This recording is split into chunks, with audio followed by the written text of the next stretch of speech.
Baiklah, kita akan membahas tentang analisis data pada penelitian kuantitatif ya. Seperti kita ketahui bahwa dalam proses penelitian kuantitatif kita melihat mulai dari ketika pertama kali kita merumuskan masalah, kemudian kita melihat landasan teori, kemudian kalau ada hipotesis dirumuskan hipotesisnya dari penelitian-penelitian sebelumnya atau dari teori yang dibaca menjadi landasan untuk membuat perumusan hipotesis. Kemudian pengumpulan data, nah di situ ada pengembangan instrumen dan sampel, kita menjadi penentu dari keputusan kita atau menjadi penentu dari validitas eksternal dan internal dari suatu penelitian kuantitatif. Maka selanjutnya kita sebelum kesimpulan masuk data, kemudian menganalisis data. Nah, hari ini kita akan berbicara tentang bagaimana menganalisis data di penelitian kuantitatif. Tapi sebelum itu saya akan menjelaskan bahwa secara umum ya, penelitian kuantitatif itu sebenarnya berada pada apakah dia masuk penelitian survei, nanti macam-macam jenisnya, kemudian apakah penelitian eksperimen gitu. Di dalam penelitian survei ini nanti di dalam analisisnya ada namanya predictor variables dan deskriptif analisis ya. Dari kalau prediktor berarti memprediksi, ini tadi nanti ada namanya penelitian korelasi. Kalau di deskriptif ya penelitian kuantitatif deskriptif ya. Sementara di penelitian eksperimen itu ada penelitian eksperimen dua kelompok untuk menganalisis penelitian kuantitatif itu.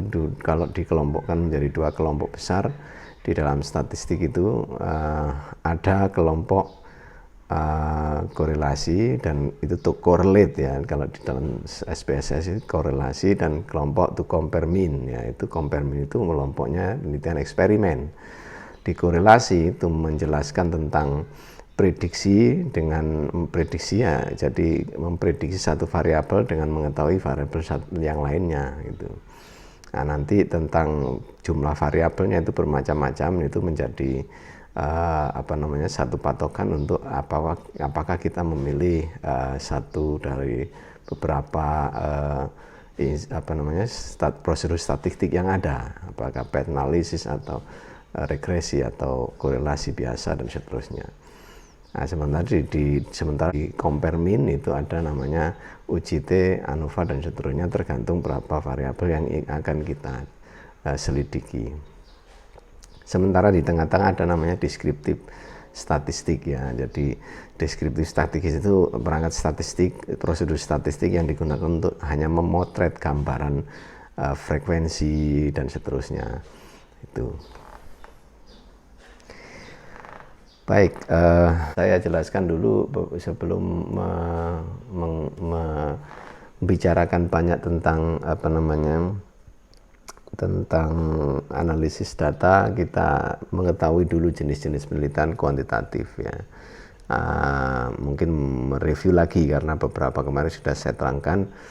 Penelitian survei ya, kita tahu bahwa di dalam penelitian survei ada survei sensus, survei sampel, yang dimana kalau survei sensus itu survei yang kita gunakan seluruh populasi sebagai sampel penelitian. Kalau yang survei sampel dari populasi, kita tarik berapa persen dari populasi itu menjadi sampel. Kemudian penelitian survei ini juga menurut dimensi waktunya dibagi menjadi longitudinal dan cross sectional. Longitudinal itu ketika kita mensurvei dalam waktu yang panjang ya, tidak satu waktu tapi panjang, itu survei longitudinal. Kalau yang survei cross sectional itu mensurvei satu waktu, misalnya hari ini saja atau minggu ini saja gitu. Itu namanya survei cross sectional. Sementara di dalam penelitian eksperimen itu kita mempunyai satu manipulasi satu variabel, mengontrol, satunya memanipulasi, memberi memberikan treatment, satunya mengontrol gitu. Jadi ada efek yang akan kita lihat itu.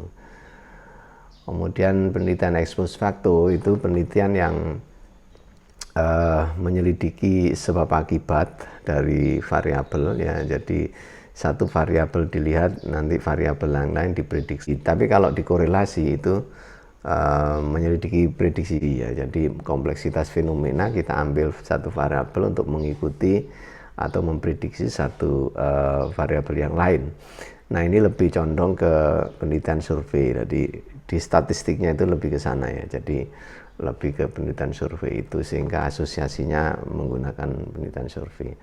Jadi secara garis besar kalau mau menganalisis data di penelitian kuantitatif, kita harus mengetahui gambaran dua ini, gambaran dua besar klasifikasi yang saya sampaikan sebelumnya.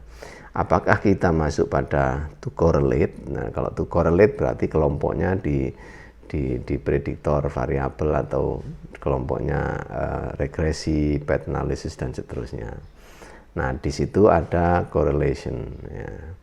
Kalau mau to compare mean berarti masuk kelompoknya categorical variable, atau hipotesis penelitian yang memberikan compare mean di situ. Nah, ini nanti di statistik, kalau kita belajar statistik tahu itu. Kemudian analisis di penelitian kuantitatif itu sebenarnya adalah menjalankan perhitungan statistik ya. Jadi di statistik itu ada deskriptif statistik dan inferensial statistik. Nah, inferensial itu dibagi dua lagi, parametrik dan non parametrik ya. Nah, itu yang menentukan itu jenis datanya. Jadi kalau parametrik itu interval rasio datanya, kalau non parametrik itu data nominal atau ordinal. Apa itu statistik deskriptif? Itu bila seseorang peneliti hanya ingin merangkum, mengorganisir satu observasi yang dilakukan atau satu fenomena, maka dia menggunakan statistik ini. Dia menggambarkan tentang sajian data dari populasi yang informasinya dijelaskan tentang frekuensinya, mungkin presentasi grafiknya, nilai rata dan seterusnya. Itu semua itu digambarkan secara objektif, tidak menghubungkan satu sama lain. Jadi dia hanya menggambarkan kondisi objektif gitu. Nah, biasanya kalau penelitian deskriptif itu pertanyaan-pertanyaan yang dipakai untuk menyelidiki itu faktor apa yang mempengaruhi ini, faktor-faktor ya. Berarti faktor-faktor yang dicari nanti faktornya apa saja gitu. Bagaimana sikap X terhadap Y, apa saja bentuk program manajemen di sekolah X misalnya, atau apa yang dicari, berapa guru yang S2 dan seterusnya. Itu nanti semua deskriptif, frekuensi, pakai grafik dan seterusnya. Kemudian kalau inferensial statistics itu lebih dia lebih menggambarkan apa yang dilakukan atau yang diobservasi itu dengan probabilitas sampel. Dari karena dia mengambil sampel dari populasi, maka dia sebenarnya memperkirakan dari yang ada di sampel itu. Maka seperti saya sampaikan sebelumnya, ada dua kelompok besar ya di dalam statistik parametrik ini. Non parametrik sebenarnya sama itu. Jadi kita kelompok besarnya kelompok besar comparison of groups, compare mean ya. Itu nanti membandingkan dua kelompok, mencari ada perbedaan atau enggak dalam dua kelompok itu. Itu mencari pengaruh gitu ya. Kalau di satunya yang di bawah itu measurement of association between two or more variables, itu to correlate, mengkorelasikan. Jadi hipotesis mengkorelasikan berbeda dengan hipotesis mengcompare mean atau membandingkan. Kalau mengkorelasikan, dia memberi asosiasi prediksi, ya, prediksi kepada variabel. Jadi itu bedanya. Jadi kalau dilihat dari jenis-jenisnya di statistiknya, non parametrik juga ada beberapa. Ini contohnya seperti ini non parametrik. Kalau yang parametrik ini ya ini tadi yang compare mean, berarti t-test atau uji T, kemudian t-test ini dibagi dua, uji T ini, uji T yang untuk independent variable, itu maksudnya kita membandingkan, kita mengcompare dua kelompok yang berbeda, tapi perlakuan yang memperoleh perlakuan, jadi A dan B. Tapi yang untuk dependent sample, uji T yang dependent sample, itu satu kelompok yang sama tapi dikasih perlakuan yang berbeda. Misalnya hari ini Anda kelompok kelas ini saya kasih tes, kemudian 6 bulan kemudian saya kasih tes lagi misalnya, atau dua bulan kemudian saya kasih tes lagi. Tes yang sekarang dengan yang 2 bulan kemudian itu saya compare. Nah, itu namanya uji T dependent sample. Kalau yang ANOVA itu lebih dari 2 yang dibanding, jadi ada 3 atau 4 kelompok gitu, dan seterusnya. Nah, ini yang correlate. Kalau mengkorelasi 2 variabel berarti product moment, ya, Pearson product moment. Jadi dia mengkorelasikan hanya 2 variabel. Kalau yang lebih dari 2 berarti pakai regresi berganda, regresi sederhana dan seterusnya. Itu kemudian kalau variabel terikat dan bebasnya itu 2 atau lebih dari 1, bisa pakai canonical analysis gitu.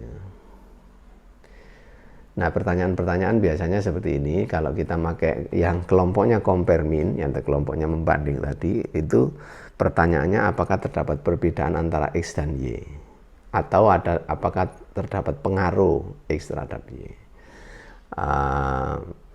apakah terdapat perbedaan X, Y, dan Z, berarti 3 kan, nah, pakai ANOVA. Kalau yang lebih kompleks, MANOVA dan seterusnya, itu seperti itu.